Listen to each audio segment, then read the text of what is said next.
So I'm 5 days out from race day, all the work's in, the training's done, and I feel like crap. If you're new to the channel, my name is Ben. I'm a running enthusiast in Colorado, and I'm documenting my progress from no running background to seeing how far I can get to ultimately achieving my delusional goal of becoming a professional trail runner. Thought it'd be an interesting story, wanted to document my process. All right, it's taper week and my body is feeling so strange. So as of today, Tuesday the 7th, I have about 5 days left until race day, and I just got done with a 6-mile run where we have one more little workout tomorrow, and then the rest of the week is pretty much just a couple shakeout runs and then race day.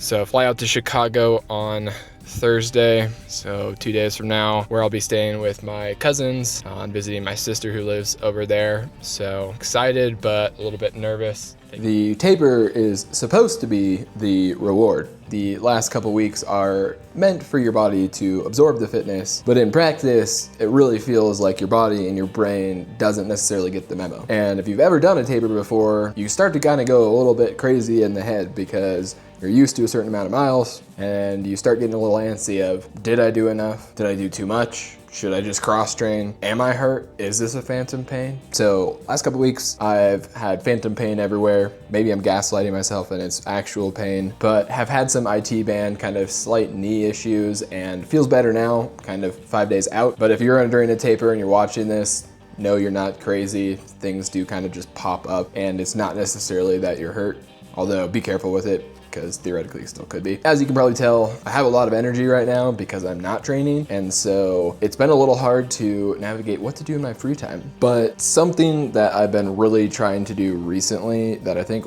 helps to give you some confidence if you are also doubting yourself during the taper is just looking back on different workouts that you've done during the training block. So let's look back on some of my favorite kind of confidence boosting sessions during the last kind of 12 to, I guess, 15 weeks. That's given me the confidence that I do have now, even though it's really far in the back of my mind, given the taper scaries that are going on in my head right now. So looking at the workouts on Strava, just kind of taking a look back on memory lane the last 3 months. First thing that gives me some confidence is all of my long runs this block were somewhere between 6:30 or 6:20 to about 7:15 pace, which is much faster than my last time that I trained for a road marathon.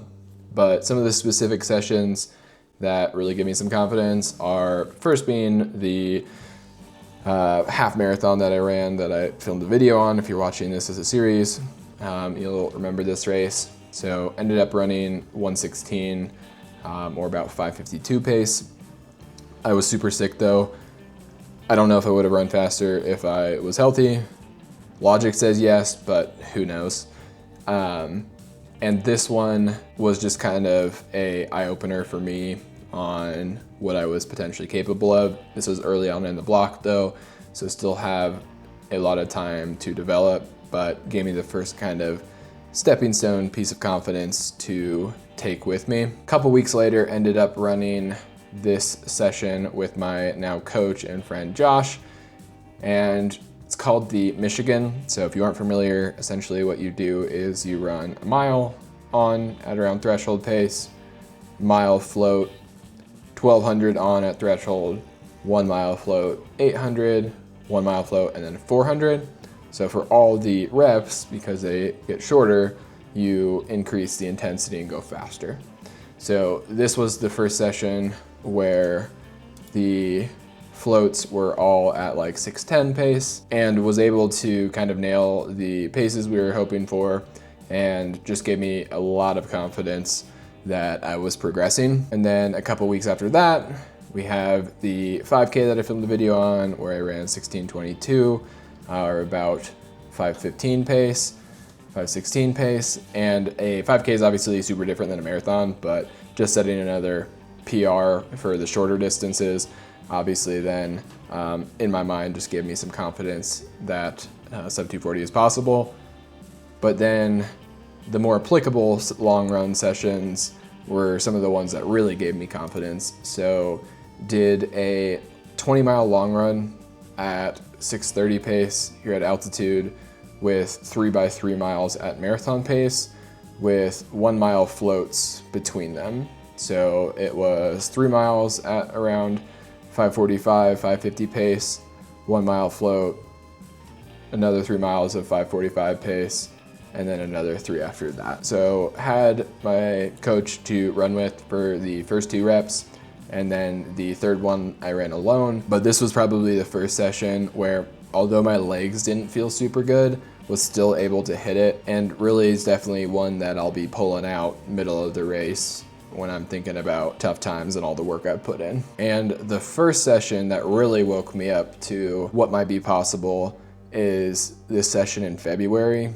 So did a bunch of threshold work, but the real thing that gave me confidence is after that, I was supposed to run a mile at around marathon pace or 50K pace. So somewhere between probably 6 minutes to 6:30 pace, and ended up running an extra lap because I wasn't counting, and ended up running 5:45 pace, where the 5:45 pace felt the easiest that it's ever felt. And maybe it was because I took bicarb for like the second time, but this was the first session really that woke me up to maybe I have a shot at sub 240. And really quick too, just wanted to talk about doubt for a second. I think it'd be a disservice to kind of gloss over this for anyone who's watching. Sub 240 is, not a goal I picked because it was comfortable. I picked it because it would really require me to be a better version of myself. And that means that there is a real possibility of me not hitting what I want to. Maybe I go out too fast. Maybe my stomach goes and I poop myself. Maybe the weather's garbage, which I looked and it could be hot that day. Or maybe my legs just never come around. And I've sat with all these kind of scenarios, and I think in the end, I have some peace of mind just because I know, A, that I put in a lot of work and I'm proud of the effort. So even if I don't hit it, I can always try again. And I know that I showed up for the sessions and put all the effort in. And I can definitely live with that because I'm having a ton of fun. So just remember, focus on the process and enjoying the process, and the goals will naturally come. But if you set big goals, sometimes you don't hit them, but at least you're trying. Or at least that's what I'm telling myself, so my ego doesn't take too big of a hit. So like I mentioned, headed out in 2 days. The next video will be of the race. I'll take you along for the whole thing. And if you are chasing a time goal right now for a race and you're in your taper, hang in there. It will get better. I promise. Your taper crazy brain right now will settle and you will run much faster than you think. So let's see what happens on race day.